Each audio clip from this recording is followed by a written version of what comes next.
Welcome, welcome, welcome in everyone. Welcome to Care Concierge with CarePatrol, where education is the heart of everything that we do. Those of you who are new to us may not know who we are, what CarePatrol does. We're aging care navigators, which is a way we like to think of ourselves. Some of us are better known as senior placement or placement services. But what we do is meet people in crisis or in planning stages and let them know what options exist to meet their needs in the care spectrum. We work from Montgomery to Tennessee, and most of the time we work for free. We always work without charging our clients, and we're paid by providers. But 60% of the time we are not paid because we either help someone find hospice care or nursing home care or HUD housing or other things for which we legitimately can't be paid. So really, of the 4,000 or more people we've helped, we really don't always seek income. That's not why we do this. We do this because it's the right thing to do, really.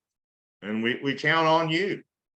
That's why we do this education, not only because I personally enjoy it, but also because it hopefully will remind you when you have a friend or family member, patient or client who's in need of advice or guidance or pricing for the cost of care, you'll think of us.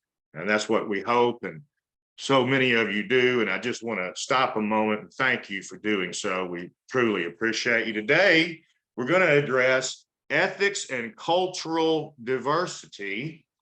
This is the second in our series. And as all of our, or most of our contact hours are suggested by you all in our evaluations, this was a comment from Ethics and Cultural Diversity 1, which we did, I believe, in April. One of our attendees said, I really hoped you'd get to conflict resolution. So I think that was a fair opinion. And so now we're going to do that today, conflict resolution in the workplace. This is an ethics unit. It's 1.0 contact hours for both nurses and for social workers. We're accredited by the Alabama Board of Nursing and also by the Alabama Board of Social Work to provide, credential, create, and offer you these contact hours. The survey won't work, Ms. Wright, until you have a password, I don't believe. But let's see. I won't give the password yet, but thank you for letting me know. We'll look into that later. And the password is the reason we have a password is that we want for this to be considered a live or face-to-face presentation for our social workers. And that is how the board explained to us that we could do so, was by having a password protected evaluation, which theoretically ensures that you're here for the entire time. We do encourage discussion, and I appreciate Ms. Wright for adding her comments and questions in the chat room. And I do really very much believe that we're all enhanced and enriched and furthered when you add your experience and knowledge to all of us. And so I like for others to hear a voice other than mine. I like for them to hear yours and have another perspective. And so I hope you'll be comfortable commenting in the chat room. And if you like, I can unmute you and you can speak with us directly. We'll be uploading the nurses' hours to the ABN website within a week or so. Social workers and everyone who completes an evaluation will get a certificate, again, for 1.0 hour. And this is an ethics hour, and this is a live hour.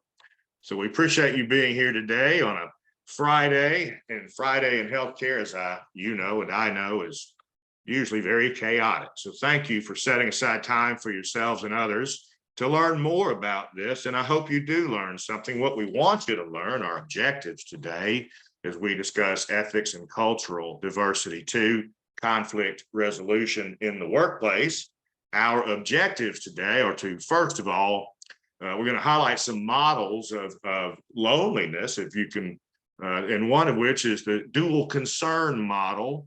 And it lists various types of loneliness, and we want you to try and maybe remember some of those. We found a set of conflict resolution steps, and really these are 8 steps. They could be 5, they could be 12.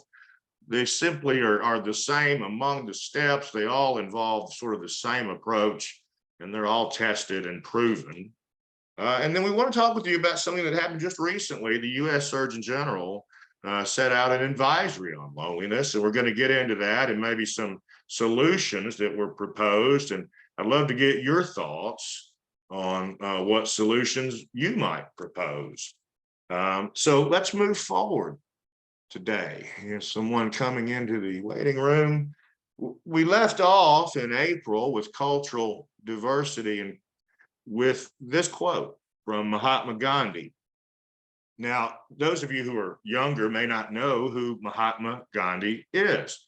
Mahatma Gandhi was Indian, from the continent of India, and he led his people out of British colonial rule and into being an independent democratic nation. And the way he went about this was a culture of and a message of nonviolence, nonviolent protest. And why is this maybe important to you in the United States? It's important because the Reverend Dr. Martin Luther King Jr. patterned his approach to civil rights based on his admiration for and extensive readings of Mahatma Gandhi. Dr. King believed in nonviolent protest as practiced by and witnessed in Mahatma Gandhi. And so it's a very, I think, weighty quote from Mahatma Gandhi to say that our ability to reach unity in cultural diversity and conflict resolution will be the beauty and the test of our civilization. Our ability to reach unity and cultural diversity and conflict resolution will be the beauty and test of our civilization.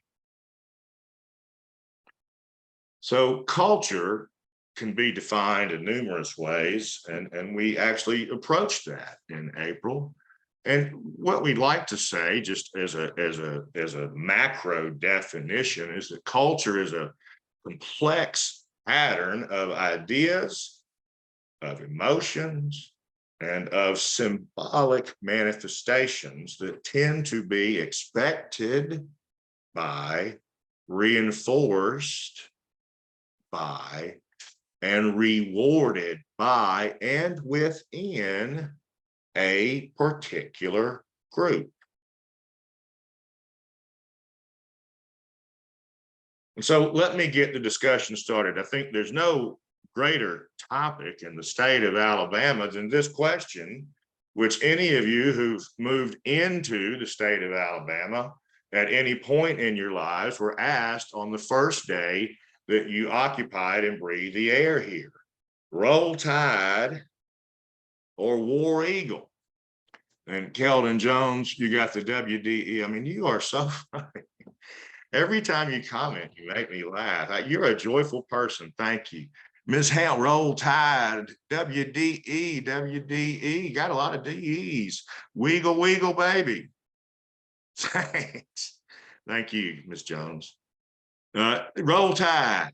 Thank you. Oh, that's I like that elephant. So you can see that here among us, we're both and, aren't we? We are both in this culture, the culture of this class itself and those who attend it. You with the other attendees are in the culture of clinician, maybe social worker, maybe nurse, maybe some other field.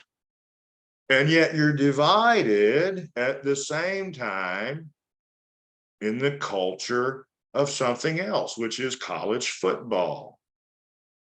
And so you're a member of multiple cultures at one time, and some even compete within the cultures that you're in. Does that make sense? Or within yourself, even.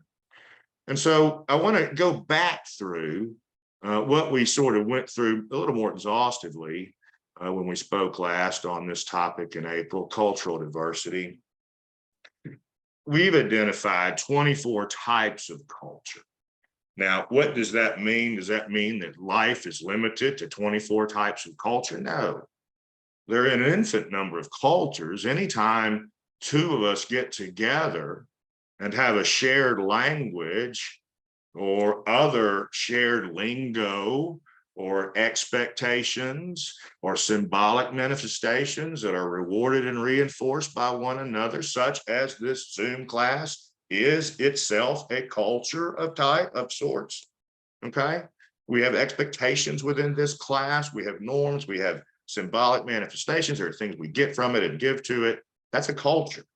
And we have many cultures. So it's the culture of norms. And the culture of norms is strong and it's within each of us. And as we discussed some time ago, that would be the fact that were you to go anywhere in the world, and I mean anywhere, and there was some sort of event or happening, and there was a door or a gate to it, someone would go stand there.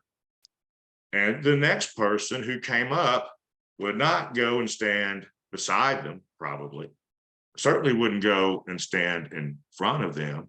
No matter what culture they're in, even some indigenous cultures, they will stand in line. That is a norm.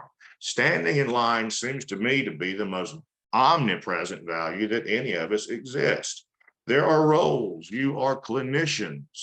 You work in a radiology clinic, or you work in a dialysis clinic, or you work in a prison. Those are roles. You are a mother, you are a daughter, you are a sister, you are a partner, you are a romantic partner, you are a churchgoer, you are a volleyball player. Well, these are all roles, and you wear them all at the same time, and we have expectations. So if I were to come to your workplace and I were new to your workplace, there's an expectation that you would greet me. The onus is on you to greet me as the junior person, and you being a senior and within that culture already. There has to be an extension. That's an expectation. Habits habits of culture might be something like your lunchtime plans. Do you get together with 2 or 3 people, go for a walk, or eat in a certain place? That's a habit, and that's a culture, because y'all do that every day or once a week or however often. There's the culture of language. That's not only our indigenous tongue, but it is also the language of our workplace, the lingo, if you will. There is the culture of food. I think very little else touches us in terms of understanding culture quite like food. It is sensory. And we know, and we have expectations that if you are from Thibodaux, Louisiana, you can make some pretty good gumbo. And we expect that. We know that. We identify that with you. There are events. In my former life, I was an event marketer. I worked at city stages, and I started a haunted house called Sloss Fright Furnace. And the thing that I remember about events is that people would look forward to these every year. And we had some folks who were always there with us every year. And you could tell that this was their culture. They looked forward to this. This brought them out and things like it. There are pastimes. This could be what you do when you're off work. Do you crochet? Do you knit? Do you paint? Do you work in the garden? There's a culture among those people. There's the culture of values. The easiest way, I think, to explain a value to you is, and particularly if you played any kind of organized sports, a value is sportsmanship. That's a value, and we all have it within us. We all know that we're not supposed to foul. Now, whether we do and how we react to that foul, that tells a lot about our character. So if we admit the foul, okay, we're still being sportsmanlike. If we deny or argue, that's unsportsmanlike, as was the foul itself. And that's a cut and dry thing. We can understand that. That's a value. It pops up. It comes out from within us. And it's when we're ourselves. There's the culture of fashion. And I'm not assuming that these young ladies are more the culture of religion and indigenous origin. The culture of fashion would be more like a punk rocker or a gothic kid. If you ever watch, what is it, South Park. There's the culture of economy. Now, that's two things. It's one, it's the fact that you all are working together. You're in an economic, you're both trying to make money. So that's the culture of economy. It's the friends and culture that you develop within that. But it is also the culture of people who create a life for themselves in a way. Maybe the best way to explain that might be the well-known Comic-Con, where people make costumes like their favorite character and then go to Comic-Con and convene with other people who've made costumes of the same character. That's a culture. There's the economy of lifestyle. Maybe the best way to recognize a lifestyle culture might be to think of it as maybe someone who is vegetarian or vegan that alters the changes in the way they approach their lives. There's the culture of knowledge. That would be the passing down of things such as your grandmother's biscuit recipe, or which crops to plant in which seasons and which years. There's the culture of creativity. Most of us limit, when we think about culture, ourselves to the notion that the creative arts are culture, and that is what culture is, and only that. It's not, it's a part. It's one part of many types of culture. It is the one that we most think of. There's the culture of stories. This is not necessarily literature or movies.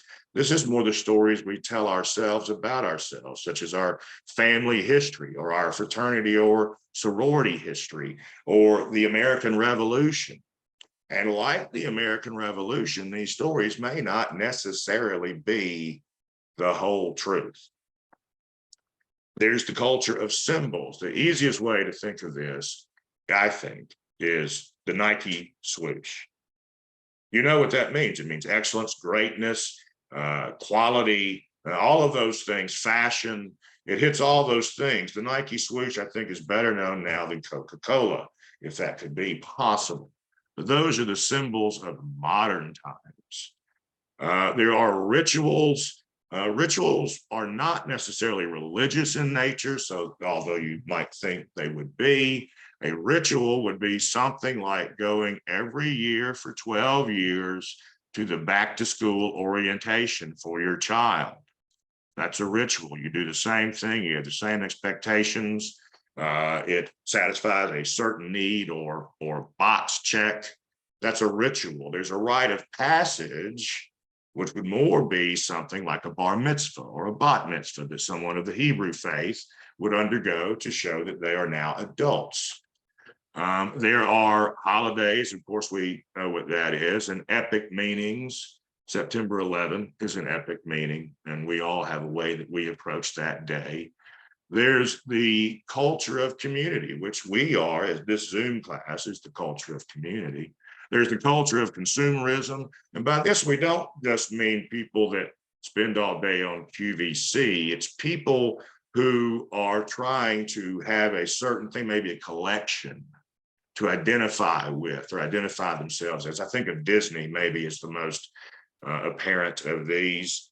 There's media and communication, which is obvious, and then there's shared experience, which you all have at work.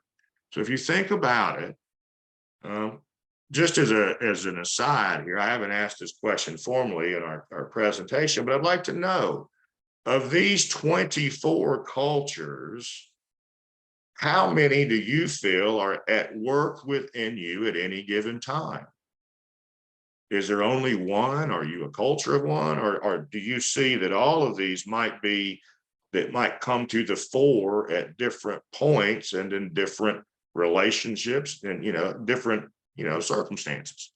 So that's the point I want to prove by going through this again a little too exhaustively. So if you have an idea, or if there's something you don't understand, let me know, but you don't have to answer in the chat room. I'm just curious, do you see that all of these, in fact, and even more might be present in you? And I'm going to want to ask you formally, does knowing these various types of cultures really help you identify when there may be a source of conflict?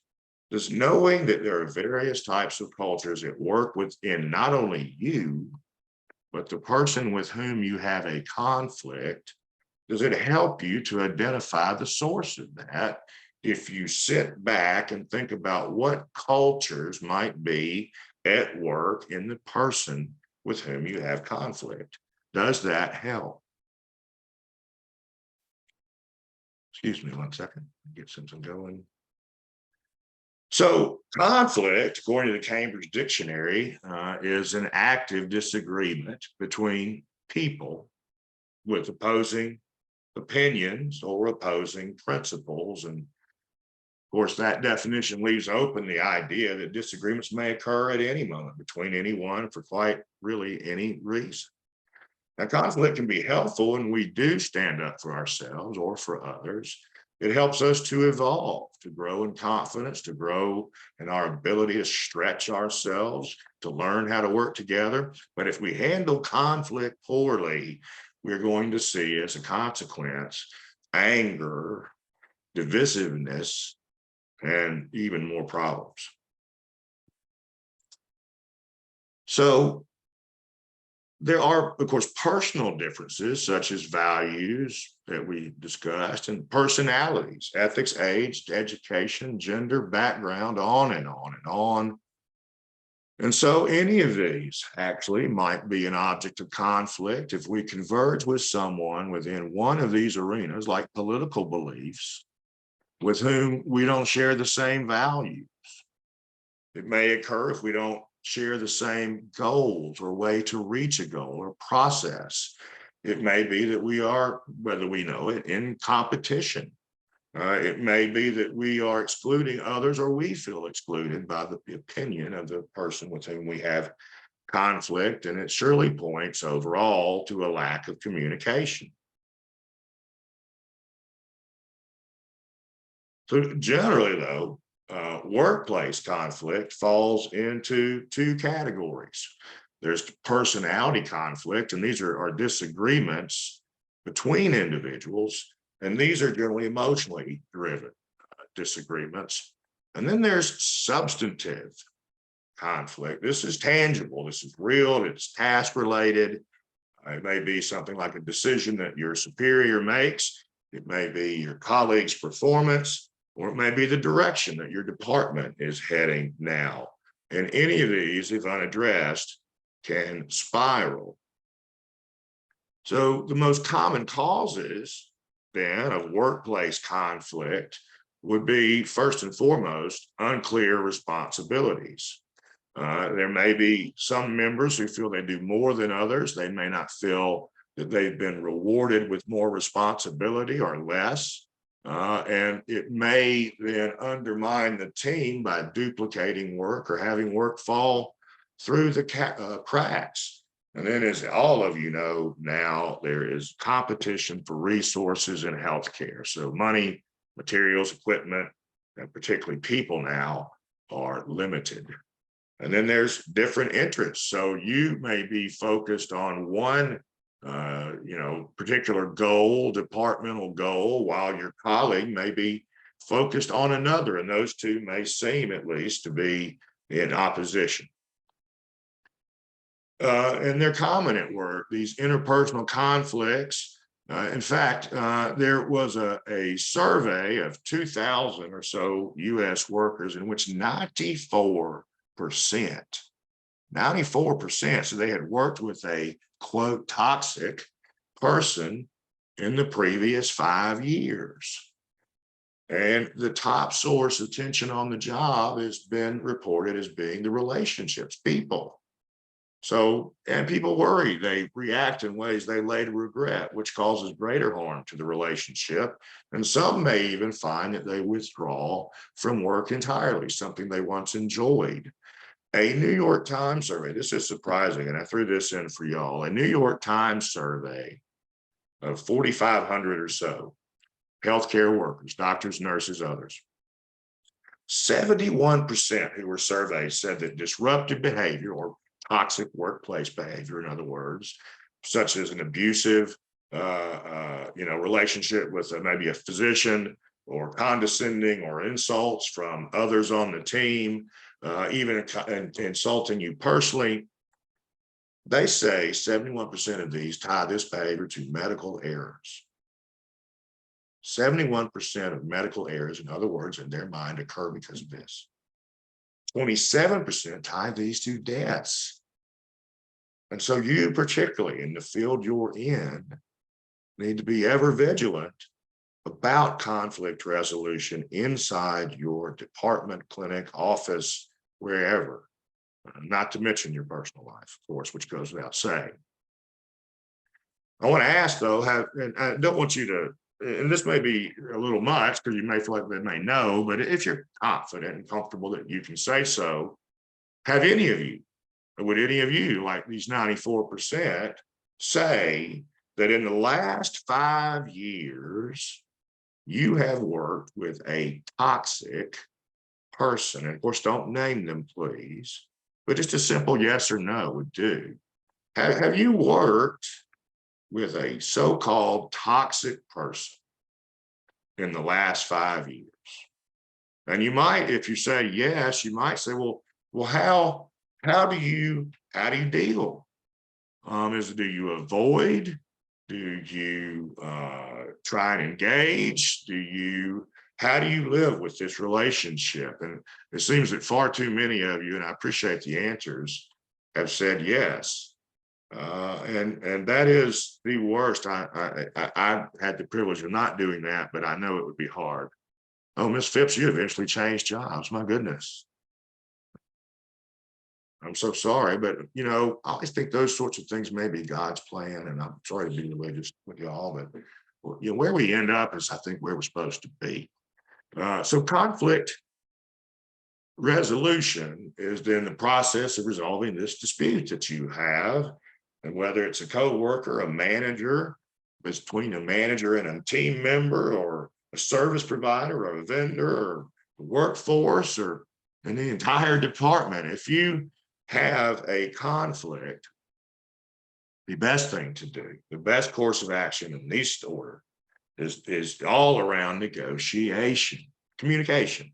Resolve the problem quickly if you can by communication. Identify a solution if you can that both or all agree to, if you can, and improve that relationship through that act. But so Ms. Alexander said yes, she avoided contact or conversation about the previous question with toxic folks. Ms. Mahan said yes, she avoided it and accepted that it will pass, non-confrontational personality. And Ms. Smith said she confronted to resolve it face to face. And so you see, we have different approaches. Ms. Smith perhaps took the harder choice in the moment, but the easier choice in the long term, and the better choice for the group as a whole. So conflict resolution, and the proper way to do it, we have to do this to maintain workplace morale. And through conflict resolution, we hope that we then, through communication and negotiation, begin to understand more about the belief and value and cultures that another person is bringing to this conflict, to see if we might practice a little grace. Now, this is going to ensure that this relationship can survive and possibly thrive, and it will develop a skill in us that we can use to further advance ourselves personally and professionally. So there are many, many, many conflict resolution strategies and models. The ones that we'll address here are the conflict resolution curve, and it separates conflict styles. It separates conflict into conflict styles, and those are two separate styles. They compete. One is a competing entity, and the other, the accommodating entity. And you can see that we sort of find, as one competes and one retreats, that they eventually will meet somewhere. And we hope that that's the win-win. there's the relational dialectics theory, or RDT, which explores the way that we can use communication in terms of a targeted, specific, formulaic way to manage conflict and to manage contradiction among the players. This concept focuses on maintaining the relationship through coordinated talk or scheduled talk. And it assumes that if we can provide this, we can remove some of the opposing tendencies between us. And because these are constantly changing, that we must constantly practice this communication style. There's the strategy of conflict, which studies negotiation during conflict and the behavior that results from that negotiation that forms the conflict behavior. And this is based on game theory, which is basically a mathematical concept that predicts probabilities. In that theory, there is the idea that first you want to redirect the focus from the conflict to something else. Now, this is a very aggressive style. You want to gain advantage in this style. It is a belief that conflict is a contest and that behavior is a matter of rational judgment and perception. So let's go way back to the foul analogy around basketball and values. It's wrong to foul unless this person is going to make a basket that will put the other team ahead of you. Then you foul. So that's a value. And it's not if A, then B always. It's if A, then B, if C is also true. And that's sort of the same way that this game theory works, which is, we make our judgments based on what should be the rational optional response. And then we form various probabilities off of that and try and get to one and see how we can get to the one that's the most amenable, if that makes sense. But the one that we are going to look at just briefly is the dual concern model, because it assumes that people have a preference for dealing with conflict based on two underlying dimensions of their personality. One is their concern for self, which is their assertiveness, and one is their concern for others, which is their empathy. And the belief is that people come to a balance between assertiveness or self and empathy or others, and it satisfies, we hope, the needs of both. So the dual concern model, which is pictured here in the graphic for those of you who can see the screen, is comprised of these different types that all converge on the center, or the ideal concern. So the avoidance conflict style, which is what one or maybe more of you alluded to employing, is someone who either becomes joking about a subject or changes the subject or denies the problem exists, or will simply sort of wait and see if things get better. The accommodating conflict person would have a high level of concern for others and a low level of concern for self, and they would derive their satisfaction from meeting the needs of others. So they're, in other words, fairly predictable. They're going to go with what is in the interest of everyone over themselves. There's the competitive style, the opposite of this, in which someone's concern for self takes paramount, and they show little to no empathy. They seek to dominate the discussion. They see it as win or lose, and they will insult you personally. They will accuse you of things. They will try and intimidate you. We know these people. These are the people, I believe, that many of you alluded to earlier when you said you had worked with a so-called toxic person. The conciliation style is one in which the person has both concern for self and concern for others. And this style is one in which they value fairness and value or anticipate a give and take that will eventually lead us to conflict resolution. And then there's the cooperative conflict style. This is the really ideal approach that each of us would want to strive to adopt, which is one in which we collaborate. So rather than seeking sides or a win or lose, we seek a middle ground. We try and ask what would be good for them and what would be good for us, and how do we make those things happen. This is both highly assertive and it's also highly empathetic. It is give and take in a real way. And it sees this as a creative opportunity. So if you can shift your thinking from conflict being a challenge to conflict being a creative opportunity, then you might be willing at that point to more willingly invest your time and resources and words to solving this dispute. And this is recommended. So to date, then, I wonder which of y'all, if you caught those styles in any sort of way, can you name what you think style you embrace? Are you, and let's go back to that slide so you can see them. So to date, would you say that you're have more practice avoidance, or have you been accommodating? Have you put yourself last? Have you been competitive? Have you won at all cost? Have you been conciliatory, which is a kind of give and take, very amiable, or you've been cooperative and really tried to not only solve the problem, but solve something greater, resolve something greater, add you into the equation? Ms. Wright, you're an accommodator. Thank you for saying so. And anyone else that cares to name that, although that is a little personal, I guess, I apologize if you feel it so. So the thing that we've got to remember, whatever style we are or have been or aspire to be, Miss Melton, you're more confrontational. Thank you for letting me know. Aren't most social workers accommodators until they can accommodate no more? That's worth discussion if anyone wants to unmute. Conciliation, Ms. Smith. So you are one among many.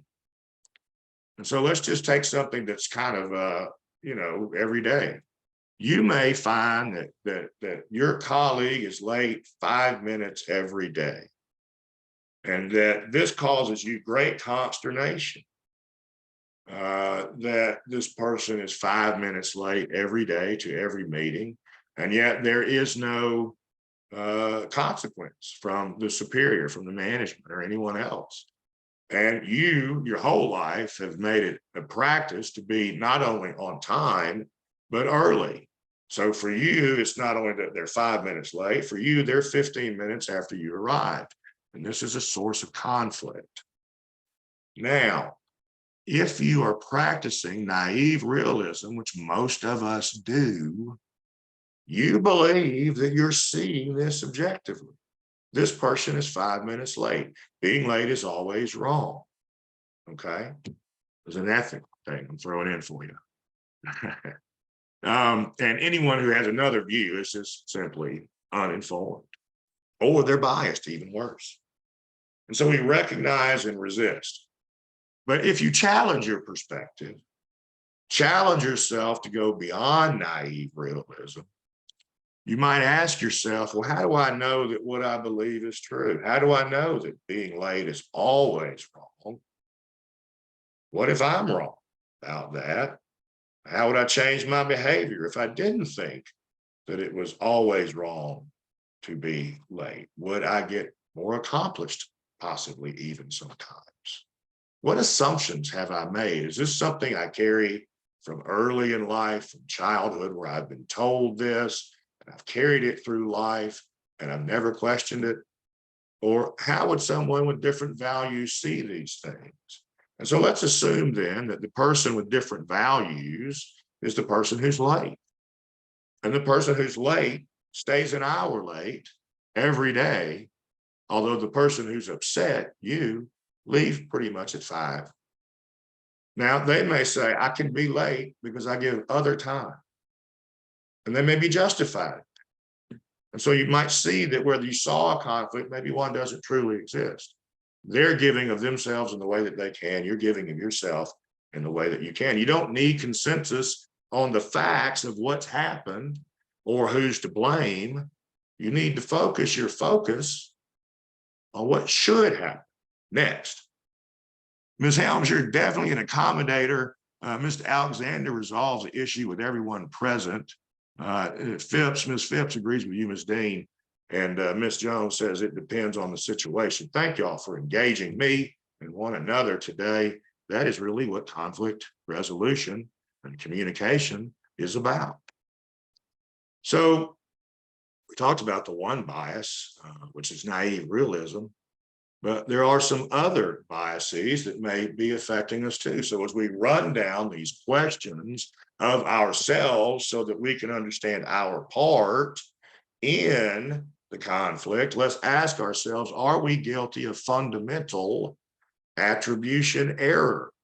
In other words, do we assume that the person who's 5 minutes late is lazy and not that they are someone who is anything but lazy? They work an hour late every day. And then believing the opposite of us. We're not lazy, we're on time, even though we leave at 5. Confirmation bias might be interpreting the events or the evidence as proving what you already believe. I believe they're lazy. They're 5 minutes late. That confirms what I believe. They are lazy. And it'd be difficult for them to prove otherwise to you because you leave at 5, although they stay till 6, which you were unaware of. There's affinity bias, which is unconscious, where we align with people who are similar to us. So it may be that the person who is late to every meeting is of a different race or faith or other value or cultural background than you, and therefore you are less likely to make allowance. And if you want to know about yourself, if this is true, do what I did. Google Project Implicit. This is a nonprofit, really, I guess, data collecting research program by Harvard, the University of Washington, and the University of Virginia. And when you go to Project Implicit, you can click on a whole bunch of topics to determine your bias. And that could be on anything from weight to race to religion to, I mean, a lot of topics. I did some and I was surprised to see my bias. I did not think I had such bias. And it was sobering, and it may be for you.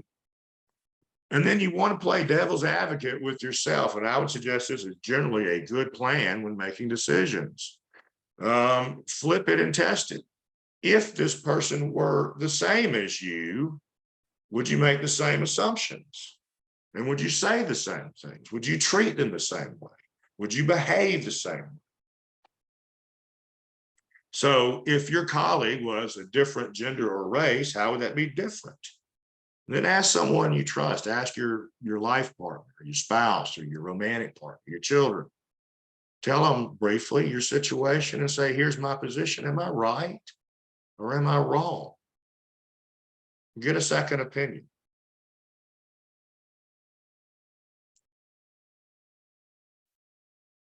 Okay, computer.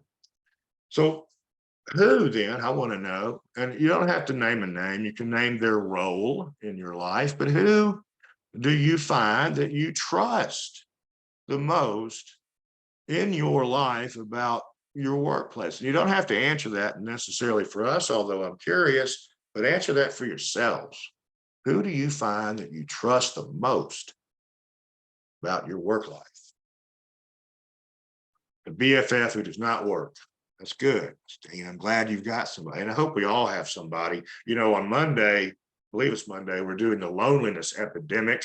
I hope you'll join us. It's a new thing. And then I believe that it may help some of you who are feeling lonely, if you are. I'm glad Ms. Dean isn't.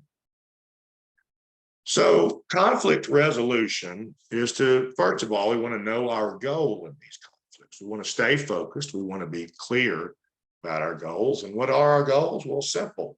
We're going to list them. We're going to list our big goals and our small goals and circle the ones that we find most important. And then that will determine our actions.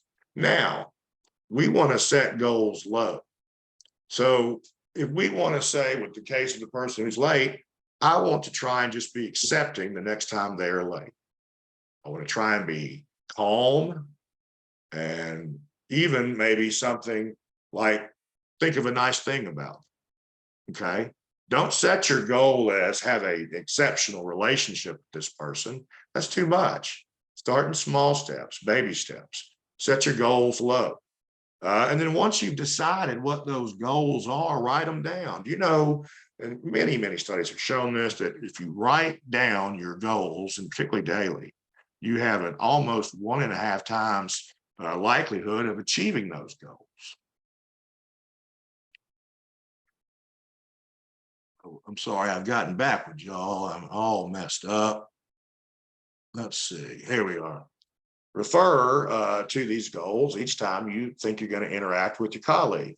Now, it's natural to turn to others when something is off at work while you're at work. It's natural to want to confirm an email that may seem vague or unclear, or to get advice about how to approach this patient or situation, or to just be reassured that you did do the right thing. Now, this is venting, and it's also gossiping. And research shows that gossip can be important in a both positive way, in such bonding, and in a negative way. Now, in the positive way, this bonding releases adrenaline and dopamine, so we want more of it. And then it can behave or prevent us from behaving selfishly. So if we know that our friend gets very upset when someone else is 5 minutes late to a meeting, we naturally then would probably want to be on time, just in honor of them. And it's perfectly legitimate to gossip at work if you're helping to sort out your feelings or make sure that you're right about doing something. Just be very careful. You might choose your BFF, but if you're venting or gossiping at work, try not to say anything about anyone above you unless you bring it to them directly. Don't gossip about people above you. And you know, the other thing is, don't gossip to someone that you don't know that you can trust. So, and then lastly, don't gossip with people who you know are going to join in and say, yeah, they're really terrible.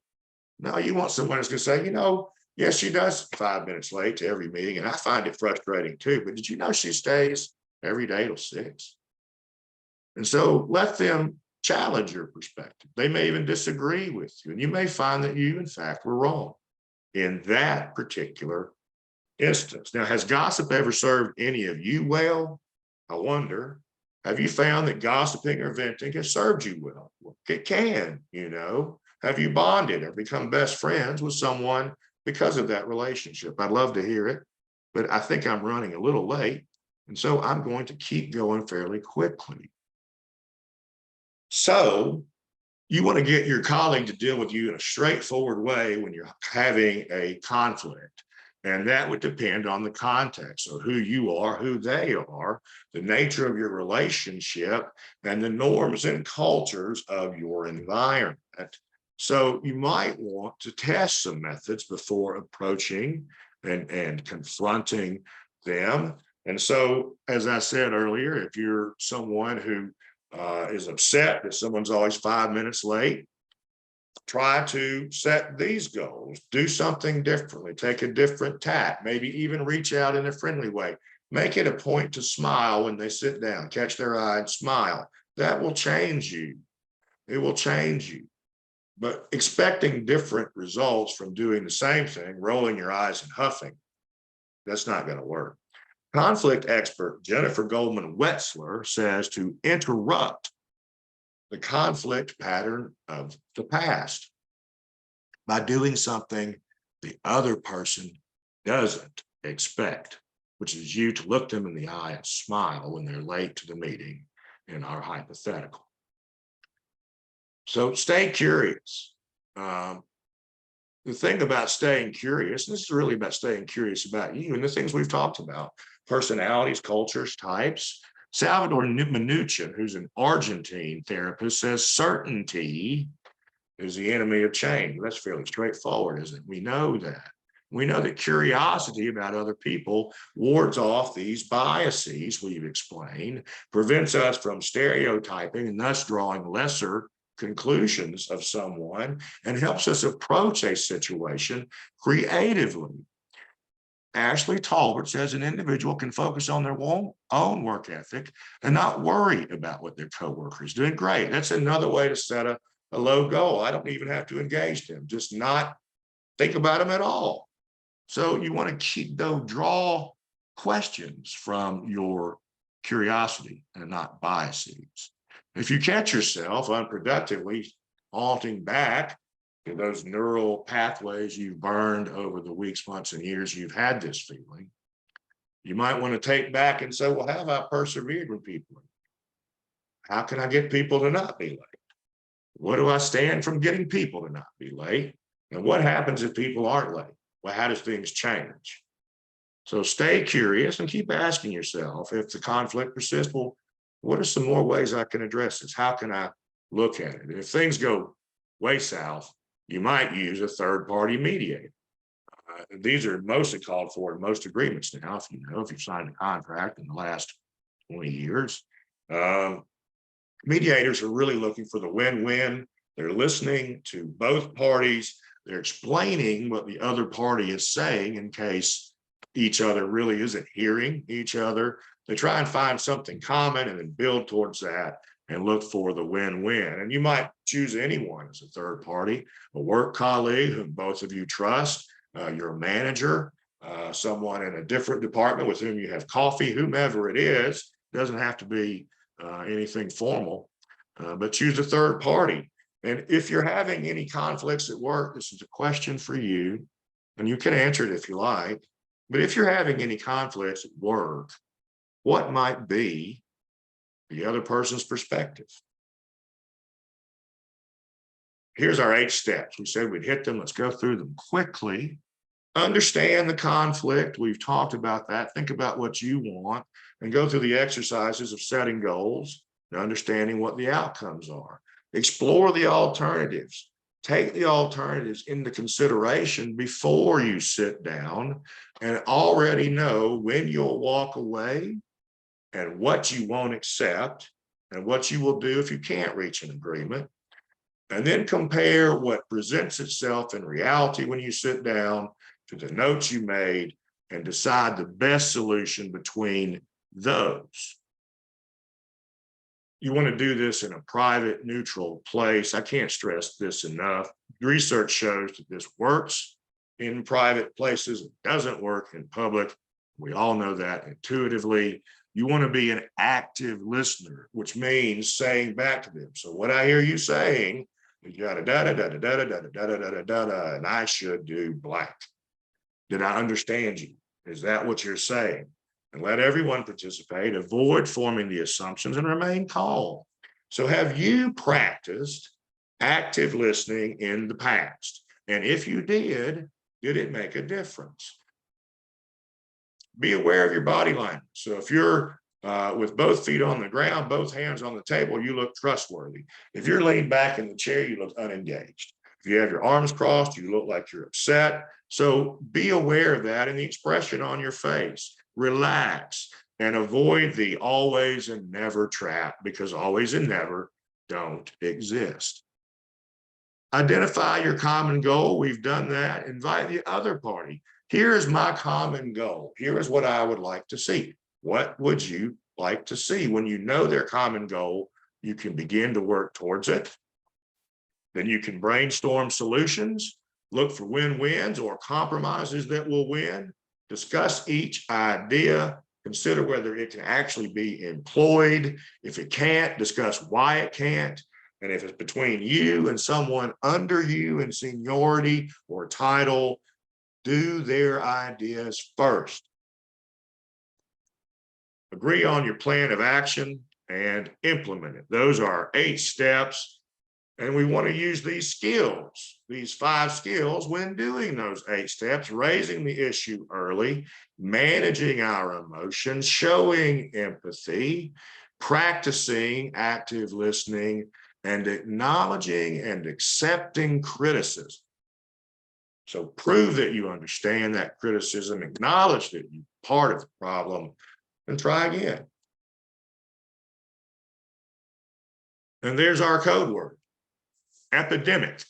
And for those of you who have not yet seen nor heard our evaluation link for today. Let me repeat it for you. So if you're not seeing a screen, you're listening by phone or otherwise not engaged and cannot see the screen, please make note of our evaluation link today. It is https://www.surveymonkey.com/lowercase r/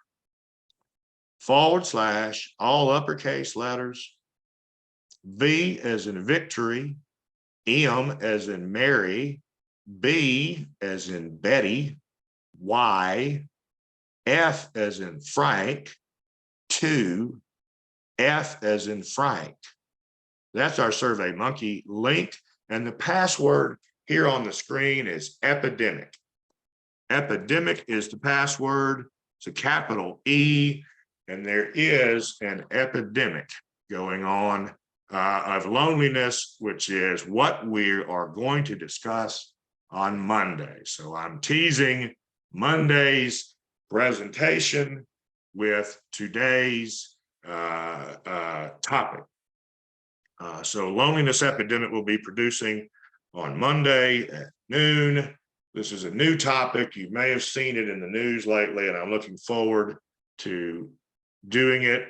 Again, if you're a nurse, we'll be posting your hour within the week. This is 1.0 contact hour and ethics hour. Social workers and nurses, everyone who completes the evaluation will receive a certificate for this course and credit for it. And it is an ethics course. Again, the link is https://www.surveymonkey.com/lowercase r/V as in victory, M as in Mary, B as in Betty, Y, F as in Frank, 2, F as in Frank, and the password today, which you must have to take the survey, is capital E, epidemic.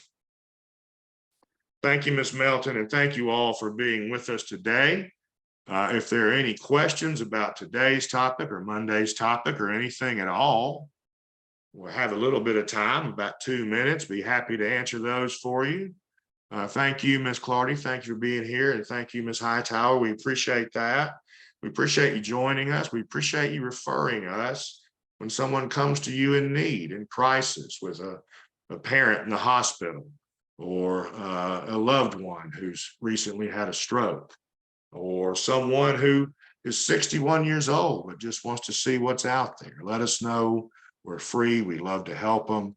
Thank you, Ms. Helms. I'm looking forward to Monday too. And I had it in my mind today. I thought I had more slides than I did. I apologize for rushing y'all.